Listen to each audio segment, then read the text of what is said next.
May nagtitip sa mga kaibigan, gano'n, barkada, alam mo na, mga gano'n. Ayun. Tapos, meron active din ako sa mga yung mga organization, aktivista, mga gano'n. Oh, ang galing. Yun. Kaya ganyan. You know, Kami nag-ano 50 plus years na kayo together, no? Talagang girl. Pero batang-bata pa rin talaga, strong.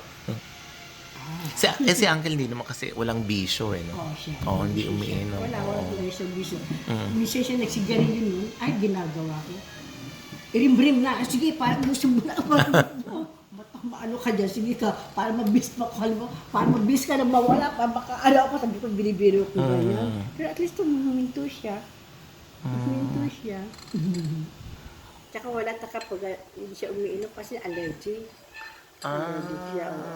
At least, Yung sa mga anak ko, wala silang umaano. well-trained ninyo. Oo.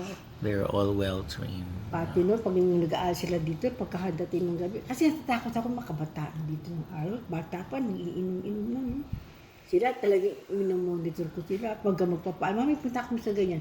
Hindi nila alam, sinusundan ko kung totoo mo sila.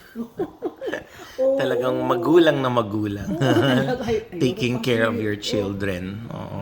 Kasi nakakatakot. Yun ang maganda nga, yung maganda talagang yung parents, yung ibalik yung ganun eh, yung mga magulang talagang nakaano sa Pati mga yung apo bata. ko doon, may apo ko dito nag-aaral din noon. Di may mga program sila dyan sa school. Pagkagabi na, wala, susundan ko din yun. Sinusundan ko din. Sa ayaw ko silang mapabarkado. Barkado yung araw, kakatakot eh.